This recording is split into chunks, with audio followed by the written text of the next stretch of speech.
Hi, everybody. Welcome to the You Interview. My name is Anna. I'm here with attorney Ben Dominguez. We're so happy to have you here.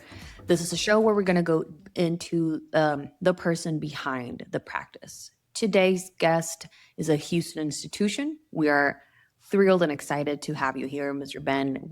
He has spent more than 30 years going to the bat every day for people who've been hurt or going through a situation that really isn't in no fault of their own. So we're very excited to have you here. How are you doing today, Ben? Well, thank you for having me. It's a good day. Always a lucky day. Always a lucky day. Thank you very much for being here. Like I said, we're very excited. Before we do dive in, I want to start the podcast with a little fun fact about yourself that we came up in with our research.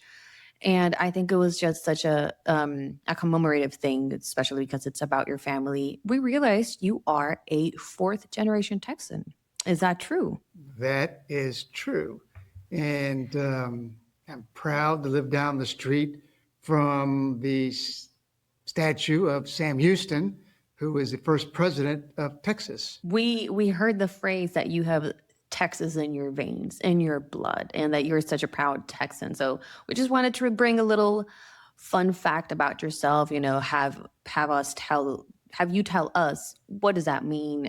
Where you grew up, how does it feel to be so proud of your background and heritage? I grew up in Houston, and my parents are from Houston. My mom's from Dallas. Everywhere I go in the world, wherever I'm traveling, people will ask, where are you from? And instead of saying the United States, I say, I'm from Texas. And immediately they say, oh, cowboy, right? And, of course, I admit that I'm a cowboy. I was in Greece once, and the restaurant downstairs heard I was from Texas. And before you know it, when I go there to visit the restaurant, they're playing Texas country and Western music. So everyone loves Texas. They all have their own idea of how great Texas is. That's such a funny story. I would feel very connected being all the way around the world and be like, hey, they really do appreciate my Texan blood in me. Yeah. And just speaking of, we know proud Texans, fourth generation Texas, but we do know that you went all the way to Vermont for law school. Is that correct? I did. And tell us a little bit about that background, what came into that decision, why specifically go and all the way to Vermont. We know that you went to Vermont Law School, South Royalton. So can you tell us that background education? When I was growing up as a kid, I remember seeing on TV one of the first Clean America, Keep America Clean commercials. And it was this Indian man chief who lived on a reservation, and he had tears coming down his eyes because people were throwing trash on the highways. It was Keep America Clean. And from that point on, I was always interested in that concept, whether it was clean air, clean water, pollution, things like that. And my road through education is, from one point to another, but I ended up in Vermont. At the time, the school was ranked number 1 in environmental law. And the dean was the former EPA administrator. So it really drew me there to complete my law school education and to get a master's in environmental law. And based on that, was that a turning point for you into becoming a lawyer and specifically going in through a certain or specific branch? How did it happen? Can you tell us a little bit more about your journey to becoming a lawyer? We now know that you went to one of the top schools, but what came to Ben and defined the moment where you wanted and realized this is what I want to do, and I want to specifically move into, personal injury? Well, people are going to tell you that it was a skiing in Vermont that drew me, but it really was an environmental law degree. And so I got my master's there, and I ended up coming back to Houston, thinking, okay, the master's program in environmental law, this is the up and coming trend. I'm just going to do well in my career. I'm ready to get out there. And so I came back to Texas and finally started looking for a job, got my license. And then I found out, well, what am I thinking? I'm an idiot. This is Texas. This is about oil and gas. At that point in time, no one really cared about environmental laws as much as they cared about oil and gas. So the truth of the matter is, that I never had the opportunity to really get involved in the environmental legal trend as I thought I would when I was in the East Coast. Here's Texas was a different perspective, different challenges. But you still chose to stay in Texas. Is there a particular reason? You've mentioned a little bits in here about your educational background and the key credentials and what you started with law, but was there a particular reason, where you originally were or originally wanted to go to where you practice now? Why stay in Texas? Yeah, well, I think my dreams were of going to DC eventually and doing antitrust law in the long term. But I came to Texas, my family's here. I was growing up here, my foundation's here. So it was just a natural fit for me to start here. And then when I started my practice, I was so blessed and it grew and exploded. And I just went with the success and went down the road that I was given. And based on your success, can you tell us out loud for the public, what areas of law do you specialize in and why? What makes Ben Dominguez that success? Years, maybe 15 now, I've been focusing solely on personal injury litigation. And that's what I truly love to do. And so I'm happy continuing to do that until the day I die. Perfect. What a beautiful answer. I'm pretty sure that speaking one-on-one to clients, they can definitely assure everyone that you are that type of one-on-one strategy. We saw some little, and during our research about how you mention what it comes to actually practicing law, and that strategy is that one-on-one representations, which we've learned defines you. So would you like to unpack that for the audience? What does that mean for your practice, that one-on-one connection with your clients? Well, every client has a different story. And whether it's an accident in a car or they fell from a skyscraper, everyone has their own story, their background, how it's affected them. They have their family, how their family is involved. Everyone's unique. Mm-hmm. People could be from Mexico, California, different part of the world, Canada, Europe, and everyone has their different perspective, a different way of dealing with adversity and adverse situations and having to overcome. Everyone has a different level of inner strength, mental strength, and part of my job, I feel, is connecting with the client and whatever they need, hand-holding, so to speak. I'm happy to do it. Happy to learn about them and get to know them. And that's one of the better part of the jobs is getting to know who my clients are. Really, that's interesting. I know that a lot of very, very big firms go the opposite direction. Sometimes mainly, volume automation. You seem to deliberately resist that. Is that a business choice? Is that a value choice? Is that a combination of both? It could be a combination of several things. I can only tell you that I resisted cell phones when they first came out. So maybe it's because I don't like change. But yeah, we're automated in my office. We do use some AI to keep better case management and research and things like that, for sure. But the best way to practice law and the best result you can get as a lawyer in doing what I do is having a good understanding of how this has impacted the client. Okay. That makes a lot of sense. I think we wouldn't want to dwell into that type of practice and philosophy. I know that if I were to seek out an attorney, I wouldn't want everything to be completely automated. So it's a breath of fresh air to listen that you purposely try to resist it while still maintaining, of course, up to date with everything. It doesn't mean that it will define you. And I think we can go into a little bit about that type of practice. Would you like to share what's your philosophy when it comes to your practice, whether it's negotiation versus litigation, touching different communities and your clients? Yeah, I focus, and as a result, the team focuses in the firm.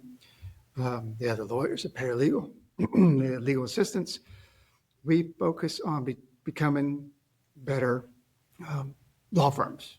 And it starts with me, for sure. And so I'm constantly educating myself. And I'm not just talking about reading books or listening to CLEs. What I do is I immerse myself in conferences. I go to training skills.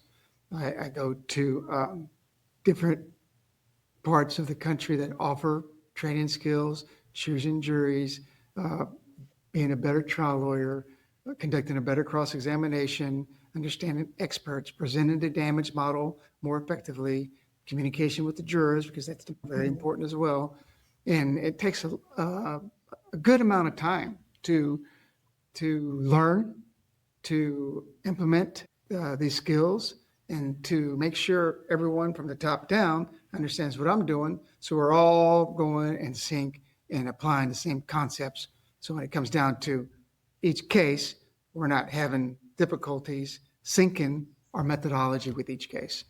And can you walk us a little bit through the life cycle of the case or your typical strategy? If, let's say, someone who is listening to us right now would get in a, God forbid, but would get in a car accident in Houston tomorrow. They're hurt, they're scared, they don't know what to do. What happens when they call you? What is, your step-by-step when it comes to a consultation or an initial client that's calling you with no knowledge of what to do and step forward after their injury? Well, I have to admit something that I went to law school in the late 80s, and there's a class called torts. And in torts is basically personal injury. But in tort, you're learning about what constitutes an actionable claim. In other words, who is negligent when someone gets hurt and why? And is it that person's negligence or is it your own negligence? You learn that process, and you learn there are different parts of the negligence claim. There's duty, there's did it cause the harm, and there's damages. But curiously enough, in law school, you don't learn how to evaluate the damage model of a personal injury claim. You get out of law school and no one is aware, wow, if you get hurt, auto accident, this case is worth X. Or if you die, this case is worth X. That's not taught in law school when I went to law school. But now when you're out of law school, you become a lawyer, then you learn that with experience. That's something that takes time to learn how to evaluate the case. Of course, makes a lot of sense. Would you say it comes a lot with that hands-on experience when it comes to negotiation, litigation, and understanding what the case is worth? I know that some attorneys, for example, are settlers, maybe a quick resolve. Others are a fighter who would prefer the courtroom. Where do you believe you would fall in that spectrum based on your experience when analyzing the case? Yeah, every firm has their own philosophy for sure. And every philosophy makes that firm successful. And the philosophy of settling a case quickly may be helpful for some clients, maybe not. Some clients, maybe they want to be compensated as quickly as possible. I think my experience has led me to believe that it's going to be a fight no matter what. And you might as well put forth the effort to maximize the value for your client's claim. And that's what we do. That's our method. And so when we're dealing with insurance companies, we understand they have a business model as well. But for instance, we may send a demand, this is what this case is worth. But over time, an injury to a back can mature into a situation where, wow, they're going to require surgery one day. And we really wouldn't know that the first year. And maybe it takes 3 years to know that's the outcome. When you're handling the case we do, sometimes we're met with, okay, wow, he needed surgery. We didn't know that year one. Now we know. And so the value of the case increases. And when it comes to those, a lot comes, like you said, in the background of analyzing the case, especially when it comes to spine injuries, the having to do the medical treatment plan and ortho consults. But what about the verdict, the end? How would Ben Dominguez define success in a personal way? Is it a settlement? Is it leaving a client with a process that's going to be whole and makes them feel like I had a closure to the situation. I've been protected. I've been settled and given this settlement that will not ignore the situation I was in, but it will definitely help me, move forward with it. What does success look like for Ben specifically? What really gets to me is when a client comes in, he has paperwork to sign, acknowledging the work that we did. The settlement check comes in. We're paying different things, experts, court fees, deposition fees, things like that. And when the client sees after a couple of years his net and all that he had to go through, that's closure for him too. And when they come and sign and they get the check and they're happy, and they're thankful, and they hug the paralegals and shake my hand and sometimes hug me and they leave. And when that happens, my heart's gold. What else could you ask for as a better source of a great result when a client comes in and expresses himself that way and leaves? That makes all the effort we put into it 100% worth it. No, of course. I wouldn't even begin to imagine what that type of satisfaction would be on both ends. I've thankfully never been in any type of that's situation. True. That's true. But that keeps me working every day, every week, every year, and keeps me hopeful that I'll do this forever and I'll be good at it. And if I get older, I'll just teach everyone and make sure they're successful too. So now you mentioned teaching, those experiences, those achievements, that knowledge that you bring us. Could you walk us through their career history and key positions that define you as Ben Dominguez, the attorney, that you would, feel the pride of letting people know while you're teaching, if you do eventually go into teaching? But could you walk us through your history and background? Yeah, well, I can just tell you this, kind of keep it simple. I'm pretty lucky that I've met the right lawyers and learned from the best in the country, the skills that we use every day, preparing our cases for trial. And I've studied under them, I've applied their knowledge to what we do. And it's really made a difference the past 10 years in the result of our cases, our preparation for trial, preparation of our cases, our depositions, and picking juries. It just made a big difference. So I feel lucky that I was able to learn from other people.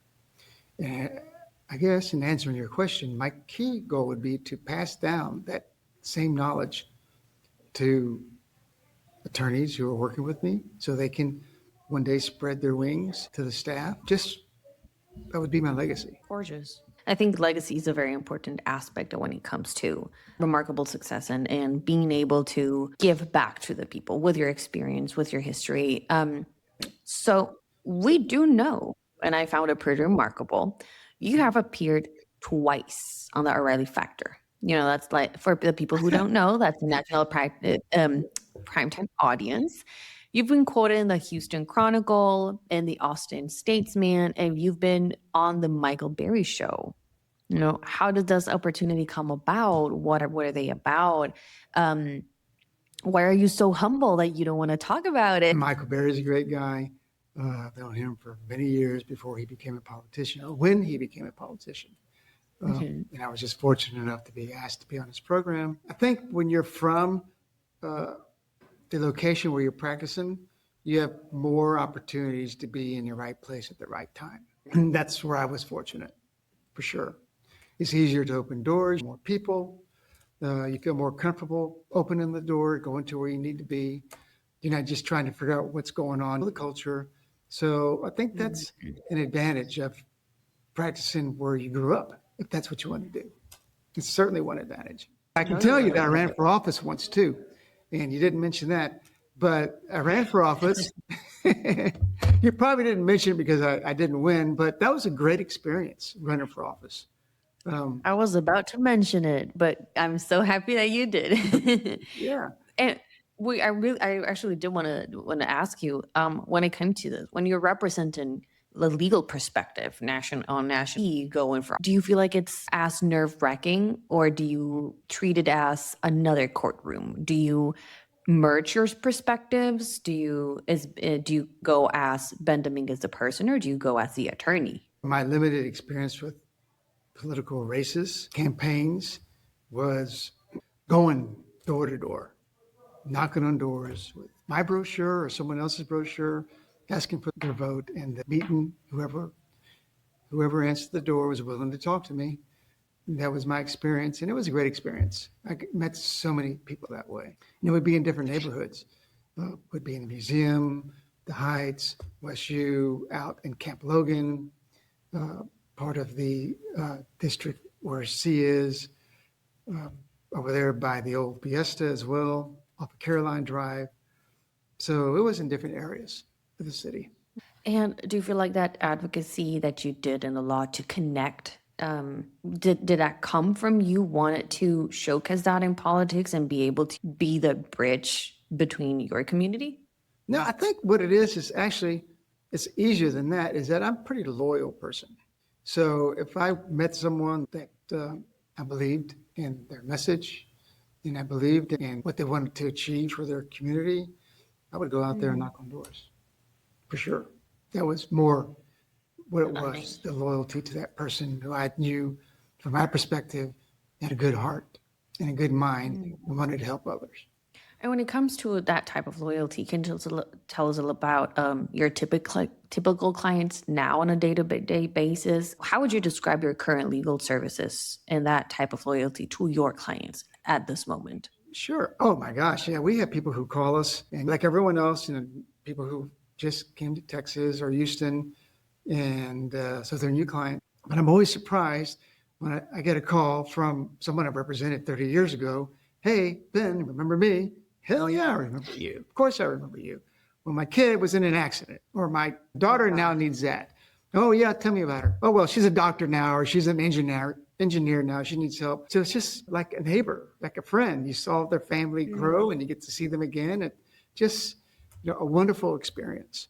Have those type of experience, become part of your mission in the legal field, your innovation to it? I can imagine having that experience of someone from years back calling you and being like, hey, I remember you, do you remember me? And that warm feeling as a client of knowing he does remember me. No, for sure. I remember. What is your vision for that aspect in the legal field? One thing I would recommend is something I didn't do is be in constant contact with your clients, old clients. Just continue to see how they're doing. That was my failure, so to speak, is that I didn't do that. But luckily, they would contact me when they need me. But it just means a lot to me when an old client remembers me and calls me. It means a lot to me because it tells me I remember them, because I was able to experience their pain. And they remembered me because when you get in an accident, that's a unique situation. And you remember all details of that happened to you. And they took the time to call me back because they trusted me. So I think it's an element of trust and loyalty. It's going back to loyalty too. Definitely. It really does go back to your loyalty. Would you say that, that would be one of the main principal guides for your career when it comes to your practice, your clients, your law office? Or can you tell us a little bit more about what defines that values and inspiration besides loyalty? Well, hell yeah, I can tell you this, that growing up, I was an introvert. I still am an introvert. But when I connect with people and the bond that's created, then that's where the loyalty occurs. And so when you're representing someone, the natural thing is to connect with them.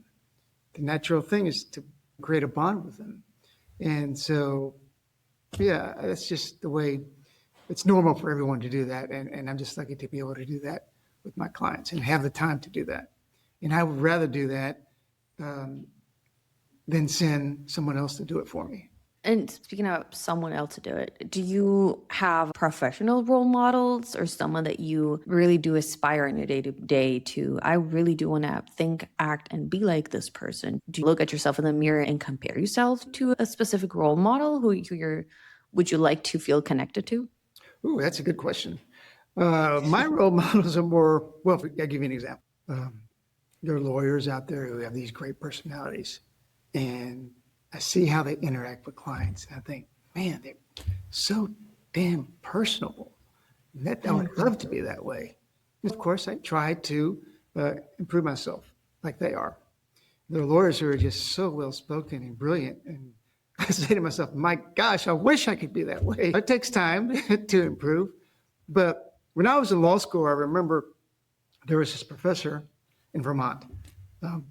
And his name was Norman Williams. And he was 80 years old, I think. He was standing up, teaching. His background, he was with Florida and New York, and they were involved in zone-in construction. He was a pretty big deal. But at 80 years old, he was still teaching, and he was still mentally fit. And I thought, that is who I want to be like when I That's who I want to be. And so I'm trying to get to that. I mean, I'm not rushing the age for sure, but one day I'm Sure. hoping to be 80 years old and still doing what he did, for sure. Wow. You really are committed to never retiring.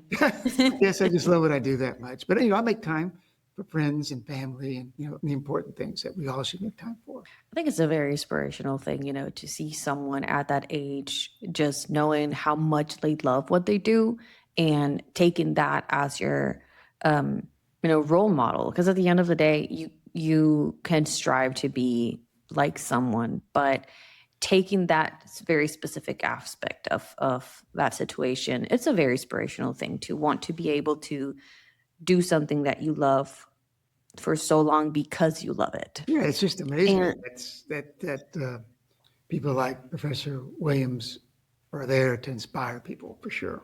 would you say that that's kind of like an emotional fuel for you Yeah, to? for sure. And I'm involved with the law school still and on one of the boards. And sometimes I tell stories about my experiences there in Vermont. And one of them is always about Norman Williams, for sure. And actually, that school was a great school, like U of H Law School was, and other law schools in Texas too. But Vermont Law School is a pretty good school. And they have teachers there who are idealistic, and they go there and teach. And so I was able to learn from them. But I loved it so much that I years later, I went back to the community because I want to give back to the student body and to the school. So that's one of my goals as well. And talking to you now that you mentioned, going back into your school, wanted to give back. We're gonna do a little 180 because I want your personal opinion on this. Okay. When it comes to going back and having to reach out and learn more about it, everything, and staying with current events, what would you say about current legal developments? How would you stay on top of it? How do you keep yourself updated? Are you someone that likes to go back into school or conferences or books or reading into it? How do you stay on top of everything? Yeah, it's completely for me is the conferences. I go there to some conferences or learning conferences. They're going to spoon feed you trends, where the law is, what defense bar is doing, prepare you for that. That's one aspect that we have to do to maintain excellence in what we're trying to achieve. It's just a must. And do you have a personal opinion on where do you see the legal profession heading, specifically in your area? Do you feel like there's going to be some changes? Would you like to see some changes? How do you see the client access for your professional environment? That's a good question. I don't think I have an answer for that. No, I don't have an answer for that, but I can tell you that more lawyers should study if they're doing cases that are in the courthouse. They need to study how to become a better lawyer in choosing jurors. That is a number one priority. The case is going to be won most of the time on the jury that you pick. So focus your time, your skills, your energy on everything you can do to learn how to choose a better jury. So I think that's a great answer from my personal experience, learning about personal injury and the attorneys and the background of what it means to be in this type of business. The potential of the client, of the case, of what you learn from it, what you take away from it, what you become from it. It's such an important aspect for the client. And speaking about, that client access and outreach, if there is someone right now listening to this podcast and they are either in the middle of a personal injury case or have gone through one, or someone close to them is going through something similar, how would a potential client reach you? What do you think for anyone watching right now that has been in any type of situation? Or maybe they're a Spanish speaker and they've been afraid to call a lawyer because they don't know how to start. What do they do? What's the first step? As I also wanted to dwell on the fact that you are a very big advocate for the Spanish speaking community. So how could we, get in touch with Ben Dominguez? Well, thank you for asking. Nowadays, they can text us, they can call us, they can WhatsApp us. There's so many ways to find us on the internet, the website, through Google My Business.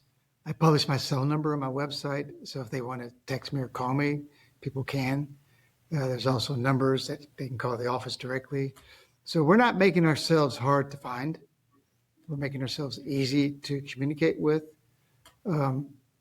Again, there are, I don't know how many lawyers in Houston. When I was a baby lawyer, there were 35,000 in Harris County. Now, who knows, maybe there are 50,000. So it's a big world out there for lawyers. But we do have a staff of, I think, 10. Every one of them is fluent in Spanish. Everyone speaks Spanish. So if you call and Spanish is your dominant language, you're going to find someone every time you call who you'll be able to speak with. You're not going to be on hold waiting for someone to pick up the phone who speaks Spanish. All of them speak Spanish. And I do want to talk about that because I feel like that sets you apart in Houston. You know, I've researched that since 2015, if not most of it or all of it, but a large part of your practice has been focused on Spanish-speaking clients. You know, we do know that Houston has one of the largest Hispanic communities in the country. And the fact that we can, you know, rest assured know that if we call, someone is going to be able, if, like you said, if Spanish is that dominant speaking language for you, you are going to be treated just exactly the same. Can you tell us about that decision and what does it mean to you to be able to, you know, focus on Spanish speaking clients as well? Sure. I'm proud to do it, actually. Happy to do it. Fortunate to be able to do it. And I'll tell you why, because I grew up here in Houston. My dad is from what we call Magnolia area, which is by Mason Park, Navigation, 75th, that area. His mom was born in the house he was raised in. And from what I understand, and speaking directly from my grandmother, the house that she was born in had some walls and a thatch type roof, but that's it. It was an open air type home. And so, as you can imagine, that creates a big opportunity for all her children to level up over generations. So growing up, my father moved us to Ely, Texas. And that was back in the time where 59 South ended at Bissonnette, and then you would take a single road to Sugar Land. So it was back in that time where Ely was considered country. So I was lucky to be able to, in one way, be taken from the one part of Houston to a different part of Houston for a different perspective about life and culture. So we all love it at the office. We're able to communicate with them because we speak Spanish and learn more about where they're from, who they are. And it's important for the case, but it's also important for personal growth. Just expand your horizons, for sure. Oh, for sure. And when it comes to, you sound very passionate about this, your Hispanic communities and learning about different cultures. And I think it's such a beautiful thing. When it comes to Spanish-speaking clients, of solely Spanish-speaking clients that are able to get in touch with you and they know they have the resources to do it and someone who's going to be an advocate for them, do you feel like this specific population is facing a type of unique challenge when it comes to personal injuries? You know, are they more vulnerable to being taken advantage either by insurance companies or quick settlements or anything in specific that you would like to give them the reassurance about the treatment that they would receive specifically within your law firm? Yeah, that's a great question. I think that as lawyers, all PI lawyers, try to tell their clients or potential clients, don't communicate with the insurance companies. They have their business model, and the insurance company business model is to, I would say, pay as little on the claim as possible, because that goes to their profit margin, for sure. So it's not in the interest of someone who's been hurt to immediately agree to a settlement with the insurance company.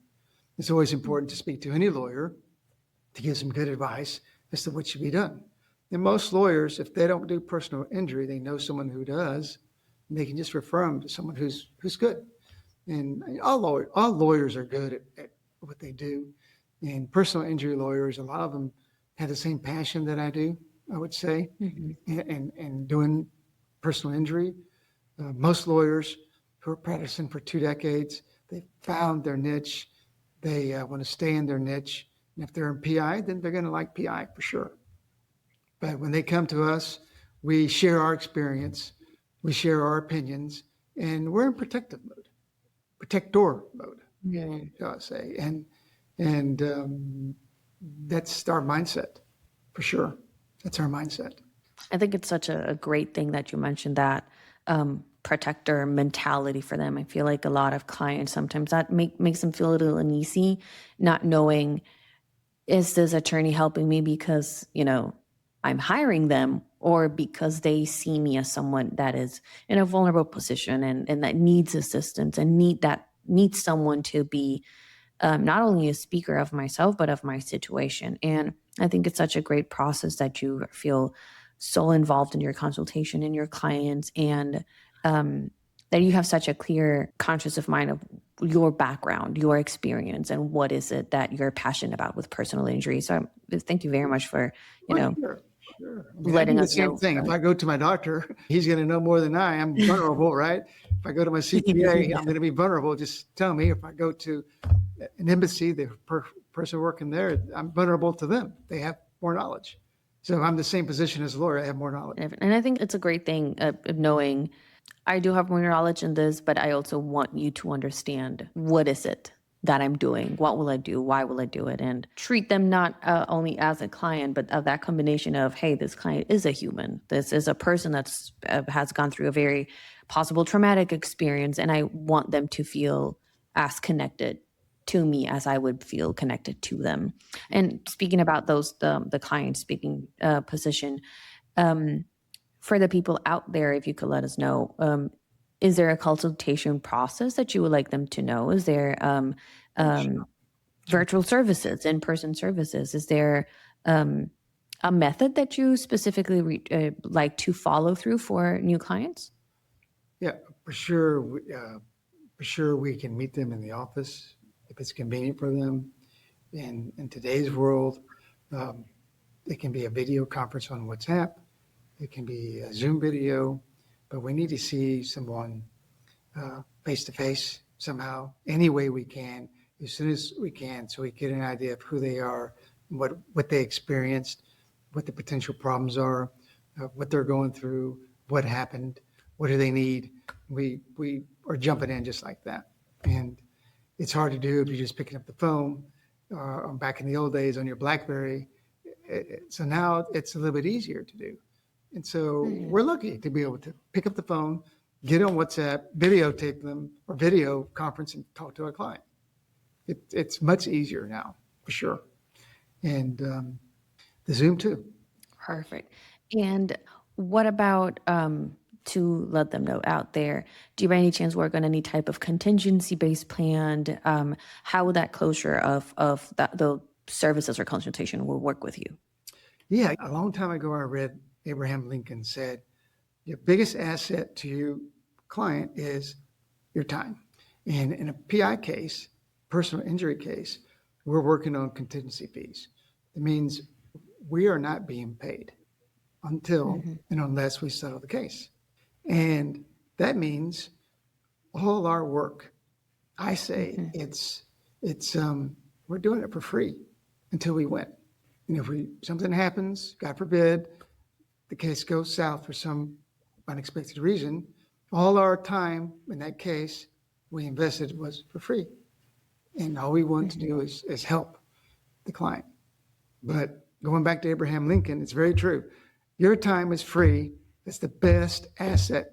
The best thing you can give to your client is your time. And we do that. Great. Well, thank you very much for pulling that out there. I'm pretty sure any new potential clients would love to understand that. I know that not a lot of people know that personal injury mostly works on that contingency plan. Yeah.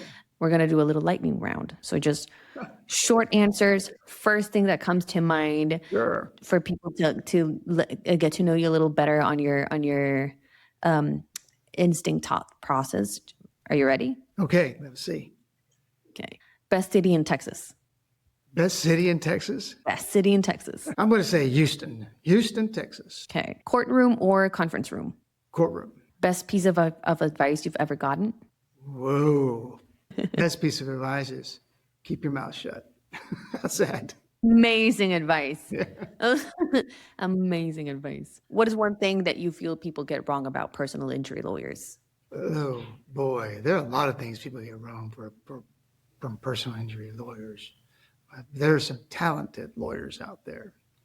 But the ambulance chasers that you hear about aren't even lawyers. And then the lawyers are the ones who are getting the bad rap. But they're people out there ambulance chasing, and they're not lawyers. So that's the hardest thing to deal with, for sure. I can imagine. Yeah. Definitely. And I've heard a lot of that term about ambulance chasers, and it's bringing you a bad rep. Yeah, it happens. What can you do? Just do your job, keep your head to the grind, and just go. Yeah. Follow your own advice. But I will tell you this, and I was just thinking about this. The greatest honor that I have from clients, could be during the case or after the case, is when they invite me over to their home for a bite to eat or dinner. That is a tremendous honor. And when a client invites me, I'm happy to go, and I'm definitely going. So if anyone is out there wants to invite me, let me know. I'm going. Let us know. Yes. That's such a great thing. I think that's a very important part of connecting with your client and seeing them seeing you as more as just my lawyer, and you seeing them as more than a client. You're both seeing each other as people just trying their best and trying to mutually assist one another. And I think that's such a great thing. And that actually brings me to my last question. Yeah. If you weren't a lawyer, what will you be? Boy, if I had the brains, I would love to be a doctor, for sure. I would, if I had the brains. So I think the people at home listening to us will agree with me that we do believe you would have been a great doctor as well. If you had the brains. This is Ben Dominguez, 30 years, hundreds of clients, a career built on the simple promise that Ben wins. Thank God he's a lawyer, because I myself think you are an amazing prospect after all of our research and learning about clients' testimonies and everything. We want to thank you very much for being in the interview, Ben. It was a genuine pleasure. Thank you very much for letting me grind you out a little and get to know you better. I'm pretty sure that people listening to us are very thankful as well for you taking your time to meet with us and ask and answer all of my insane questions. It was a pleasure, Ben.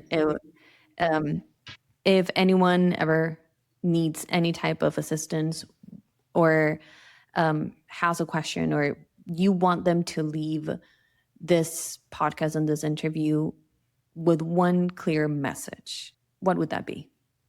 What would you like them to remember from this episode? we are here to help, and we are here to win. It's a cause. It's a cause. Well, everyone there at home, you've listened. Ben is here. Ben is here to help. We thank you again, Ben, very much for your time. It was a pleasure to have you here. This was the You Interview. My name is Anna, and thank you very much for tuning in. Thank you. I appreciate it.